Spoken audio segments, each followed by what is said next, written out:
says, the land shall not be sold forever, for the land is mine. For ye are strangers and sojourners with me. And in the land, and in all the land of your possession, ye shall grant a redemption for the land. If thy brother be waxen poor and hath sold away some of his possession, and if any of his kin come to redeem it, then shall he redeem that which his brother sold. And if the man have none to redeem it, and himself be able to redeem it, then let him count the years of the sale thereof, and restore the overplus unto the man to whom he sold it. So what happened? You have some land, right? Alright, let's say, alright, Tribal Reuben, your dad passed down some land to you. You tricked it off. You had to sell your land to pay off some debts that you had accumulated. So somebody else kind of holding your land. They get the benefits of it. They get the benefits of what's growing on it. You just kind of looking at it. You through it. Now you going, you grinding, you working, you trying to pay off your debt so you can get access back. Because it's not just you, it's all your lineage, your family. We have plans for this land. Keep tripping, bro. Keep the lost land.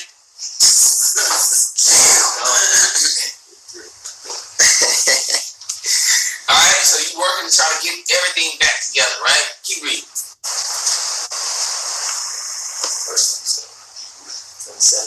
Verse 27, it says, then let him count the years of the sale thereof, and restore the overplus unto the man to whom he sold it, that he may return unto his possession. Right? But if he be not able to restore it to him, then that which is sold shall remain in the hand of him that hath bought it until the year of Jubilee. Alright, so 7 years you through. Yep.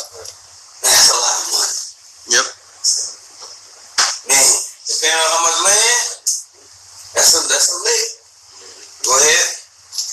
And in the Jubilee it shall go out, and he shall return unto his possession. Do you do that with heathens? No. Don't. Come on. Keep reading. In the law, you don't do that. You don't have to do that for life, slave. Or they wouldn't have a part of the land. Here it is. It's a whole law about, the land can't even change from tribe to tribe. Right. So how much more for another heathen? That's how we know Caleb was an Israelite, right? That's right. Because he was the first to get land. When Joshua, once they got there, he was like, Joshua, look, Moses told me I was going to be able to get this land, man. And he got that. He was the first. When they were dividing the inheritance, the first part went to Judah, which was southern. Caleb was a part of that. Caleb, yes. Then you had other Judites trying to link up with Caleb. Right. But no heathen would be able to be in that position to inherit that land. Right. That right there lets you know Caleb was, because this was the setting up of the kingdom. Right. The promised land. The promised land. Yeah. Here it is, you expelled the Canaanites out of the land, but it's talking about the Canaanites coming back to that land. It's like, bro, when you think about it, the logic, according to what the scripture say, it doesn't make sense. It don't make sense. 2 plus 2 is 7.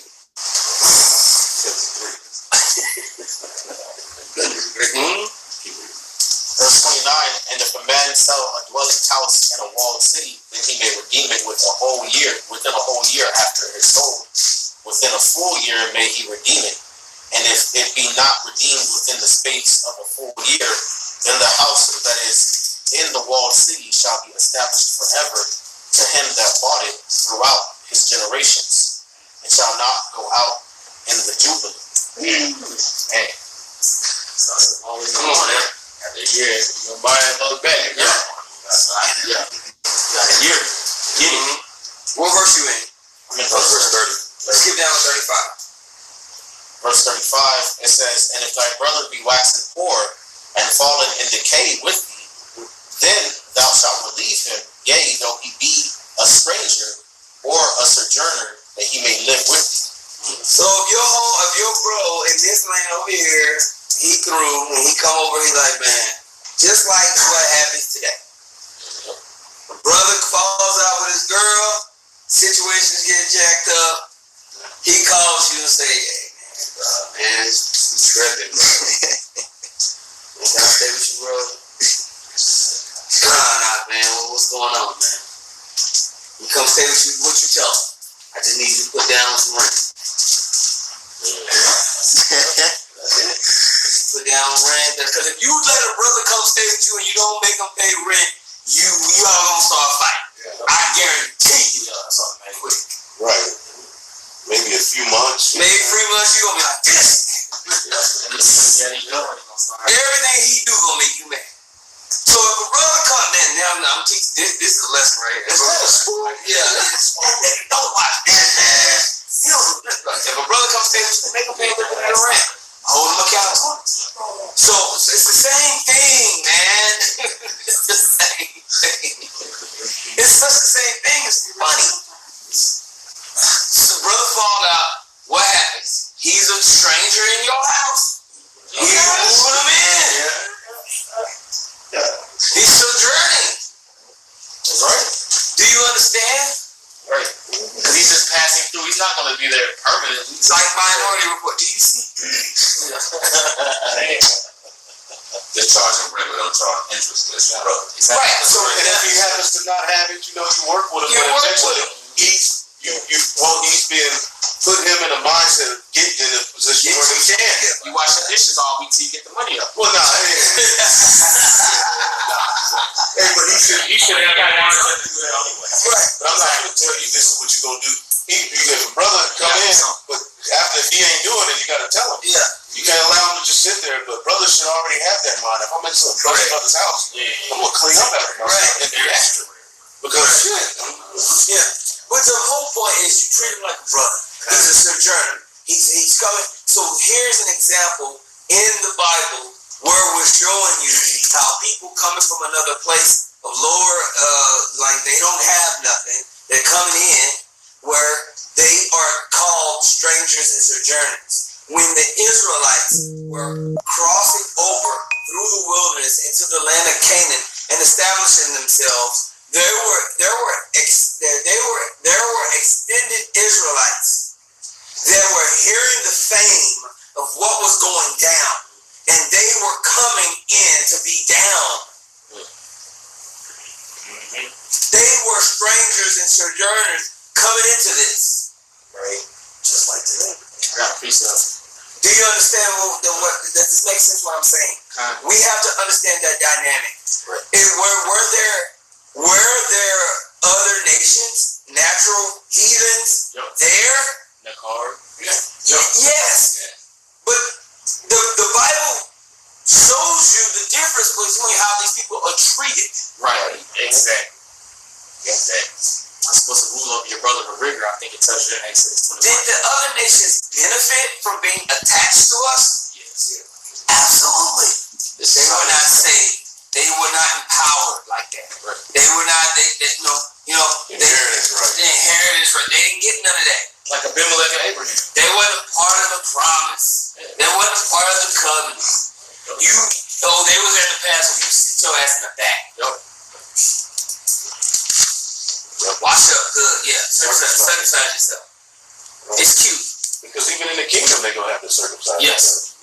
In the kingdom, they're going to benefit, on a whole nother level. So this is the point where we have to start making sure. This is why the Bible was mass printed all across the world. That doesn't mean everybody's supposed to be reading and teaching the Bible. Right. The Bible was meant for us, a group of people to read and teach. Right. Okay? Let's keep reading that in Leviticus.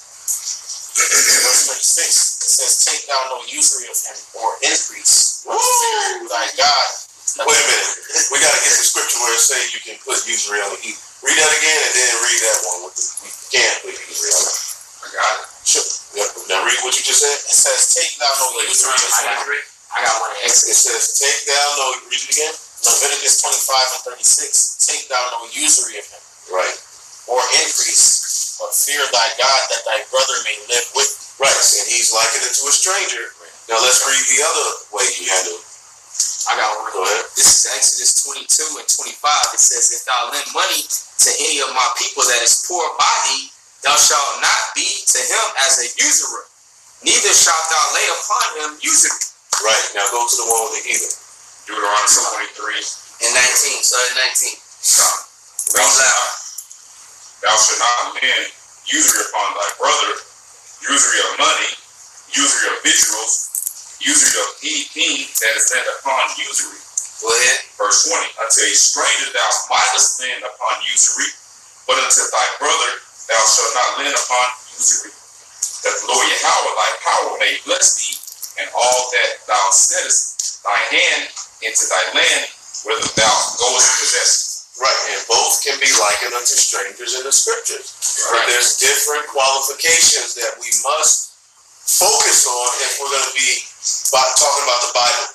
Right. If we're Bible scholars, we can't just leave it as strangers. Right. No, we have to go into this, go into the history, go into what was going on. And that's what we're doing. Study to show yourself approved. Right. You gotta be honest, man. Right. You gotta be honest. And what that Christian was doing when he was talking to Todd, he was trying to use that word stranger and make it a blanket understanding of Gentile, of other nations. And he wasn't being honest about when Todd was showing him, which he did, that it's different type of stranger, bro. Yeah. Gotta know the history, man. Yes. Because even when you go into that word in Leviticus 25, that word stranger there, and whenever we read up, it says in verse 23, for ye are strangers and sojourners with me. That word is God.